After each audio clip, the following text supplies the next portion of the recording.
When a wounded human mercenary crash lands on the hunting grounds of the Vrallix Empire, a pack of young warriors seize easy prey. But the moment her blood hits the air, everything changes. This is no ordinary target. This is something their ancestors warned them about. Something that should have stayed in the darkness of space. The predators become the prey as they realize they've cornered the one species in the galaxy that doesn't know when to quit, doesn't understand surrender, and gets more dangerous the closer it gets to death. In the frozen wastelands of Kethris Prime, the young Vrallix are about to learn why the elder clans whisper one word with reverence and terror: human. The purple snow of Kethris Prime fell in lazy spirals, each flake the size of a claw. I watched them through my thermal visor as our hunting pack moved across the frozen plateau, our breath creating small clouds in the sub-zero air. My name is Krell, third son of the Vrallix war chieftain, and I was about to make the biggest mistake of my 17 cycles. Movement. Northeast quadrant, hissed my clutch brother Vrallix, his mandibles clicking with excitement. Something big just came down hard. The crash site was still smoking when we arrived. The escape pod, if you could call that mangled piece of scrap metal a pod, had carved a 100-meter trench through the ice. Steam rose from the wreckage, mixing with the purple snow to create an eerie violet fog. "Scan it," I ordered, trying to sound like the leader my father expected me to become. Silthra, our tech specialist, swept her scanner over the debris, her eye stalks contracted in surprise. "Biosigns, single occupant. Still alive somehow. Impossible." Vrallix stepped closer, his hunting rifle charged and ready. That impact should have turned anything inside into paste, but there she was.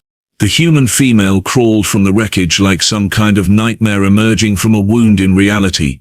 Her left arm hung at an unnatural angle. Blood, that distinctive crimson, that only humans possessed, leaked from a gash across her temple. Her environmental suit was shredded, exposing skin that was already turning blue from our planet's atmosphere. She should have been dead. Everything about the scene screamed death. Instead, she stood up. "By the void," Silthra whispered. "What is that thing?" I'd seen humans before, of course. Everyone had, in the propaganda feeds. The Galactic Council loved to parade them around as the newest member species. These weak, soft-bodied bipeds from a backwater world called Earth. They had no natural armor, no claws, no venom. They were prey dressed up in spacesuits and pretending to be civilized.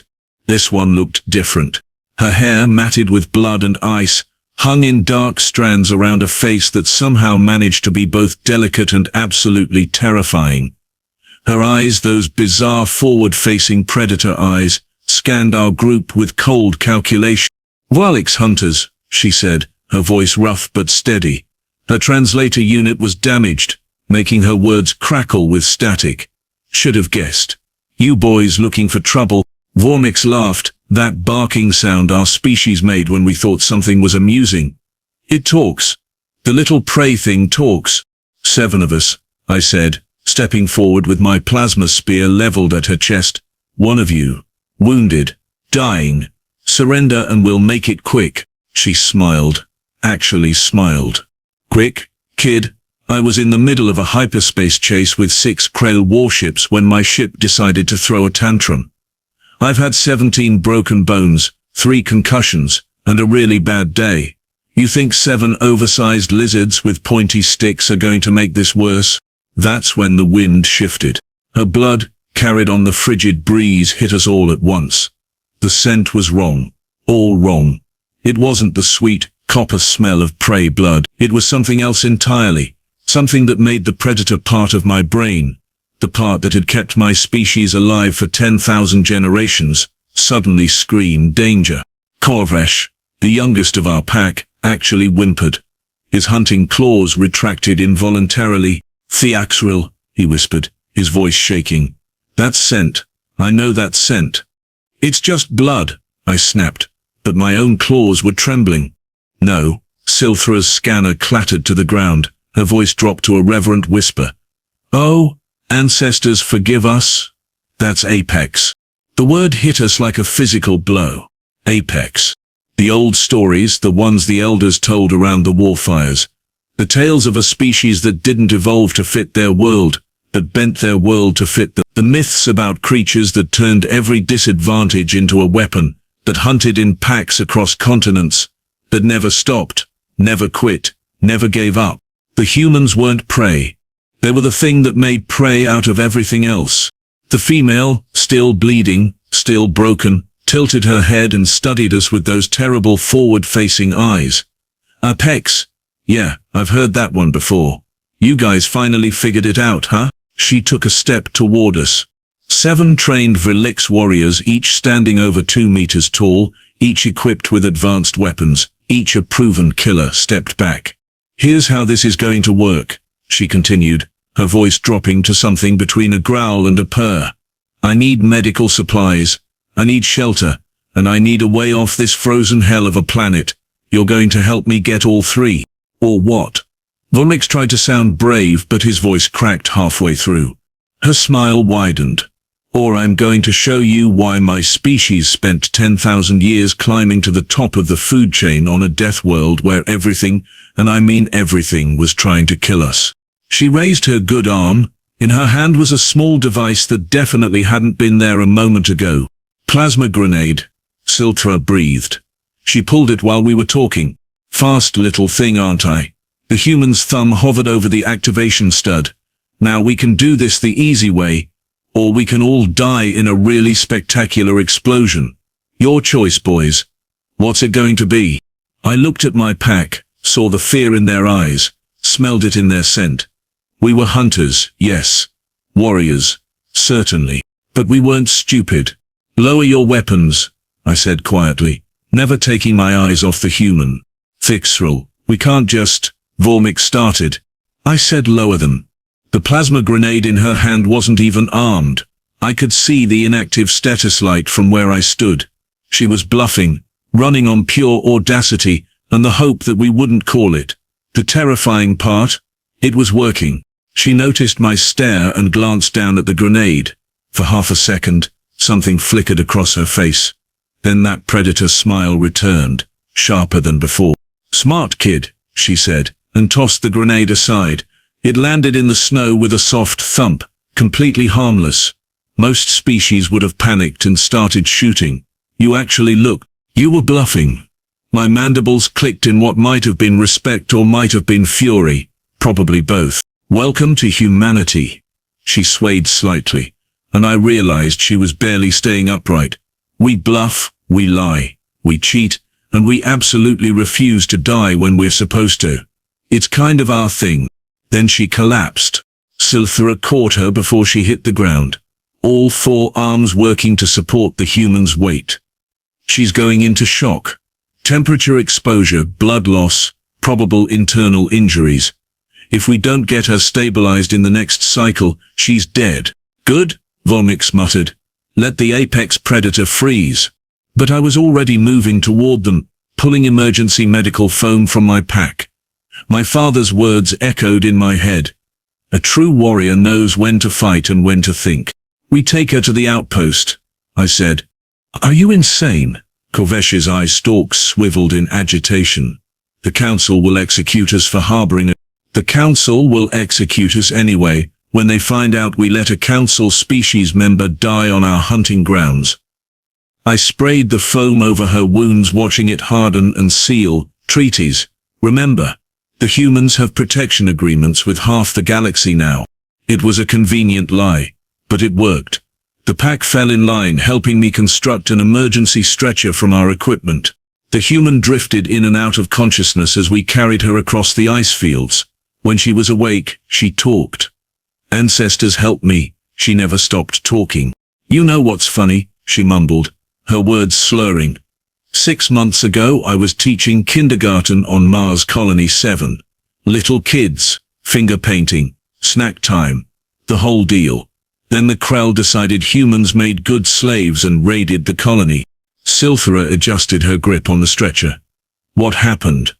I killed 11 of them with a fire extinguisher and a really bad attitude. Her laugh was brittle, edged with something dark. Turned out I was pretty good at the whole violence thing. Who knew? Now I run security for refugee convoys.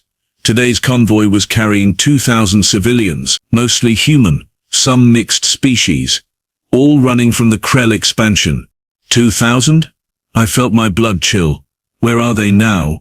Safe? Her eyes opened, sharp and clear despite the pain. I led the Krell ships away, gave the convoy time to jump to hyperspace. My ship took 3 direct hits before I managed to eject. The escape pod was damaged. Navigation was shot, and I ended up here. Lucky me. Vrallix snorted. You sacrificed yourself for prey species. How noble. How stupid. Vrallix, I warned. But the human just smiled that terrible smile again. Not prey. People. There's a difference, lizard boy. Though I wouldn't expect a species that still measures status by body count to understand. You know nothing about us. Vrallix snarled. I know you're young, scared, and trying really hard to act tough because your culture demands it. Her voice softened slightly. I know your leader, the smart one carrying my feet, is probably terrified his father will be disappointed. I know your tech specialist has been cataloging every word I say because she's curious about how a species like mine thinks. And I know you, angry boy, are mad because everything you were taught about humans being weak just got shattered in about 5 minutes. The silence that followed was broken only by the crunch of our feet on the frozen ground. We reached the outpost as the purple sun set behind the mountains. The structure was a simple hunting shelter, designed for quick stops during long expeditions. Silthra immediately began setting up medical equipment while I tried to contact my father on the long-range communicator. Nothing. The storm interference was too strong. The human, now lying on a heating platform, watched us work with those calculating predator eyes. You're in trouble now, aren't you? All because you decided to help instead of kill. Maybe we should have killed you, Vrallix said from the corner. Maybe. She didn't look away from me. But you didn't. Want to know why? Enlighten me, I said dryly. Because humans aren't the only apex species in the galaxy. We're just the newest, the youngest, the ones still figuring out how to play nice with others. She struggled to sit up, wincing. Your people, the Vrallix. You were apex once too. Before you met species with better technology, bigger guns, faster ships. You remember what it was like to be the thing everyone else feared. That's why you helped me. Recognition. Silthra handed her a medical scanner. Can you operate this? Better than most doctors. The human's fingers moved across the controls with practiced ease. Fractures healing, thanks to your foam. Concussion moderate. I'll live, which is more than I can say for the 6 Krell ships that were chasing me. You destroyed 6 warships in an escape pod? Corvish's voice was barely a whisper.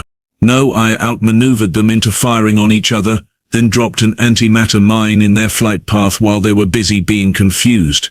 They destroyed themselves. She met my gaze directly. That's the thing about humans. We don't win by being stronger or tougher. We win by being more creative, more desperate, and way too stubborn to know when we're beaten. Outside, the storm intensified. Purple lightning cracked across the sky, and somewhere in the distance, carried on the wind, came the sound of engines. Ships? Silthra said, checking her sensors. Multiple contacts. They're broadcasting Krell identification codes. The human's expression went cold. They tracked me. Of course they did. She looked at me, and for the first time I saw something other than confidence in those eyes. Fear, maybe, or determination. Your pack has a choice. Hand me over, save yourselves, or stand with the kindergarten teacher turned merc and probably die in the process. Vrallix raised his weapon. I vote we hand her over. I looked at my clutch brother, then at the human, then at the incoming sensor readings showing 7 Krell warships entering orbit. My father always said a true warrior knows when to fight and when to think. So I thought. And then I started laughing. Silthra, arm everything we have. Corvus, get the defense grid online. Vrallix, stop being a coward and help me move the ammunition. The human's smile returned, fierce and wild. That's the spirit. Let me tell you about the time I held off 40 raiders with a mining laser and pure spite. The Krell were coming. We were 7 hunters and 1 broken human in a shelter designed to withstand weather, not warships. By every logical calculation, we were already dead. But as the human pulled herself to her feet, ignoring her injuries, ignoring the impossible odds, I finally understood what Apex really meant. It meant refusing to accept the ending someone else wrote for you.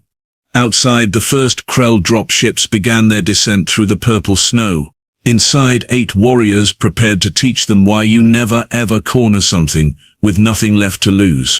The kindergarten teacher checked her borrowed plasma rifle and grinned. "All right, boys, class is in session."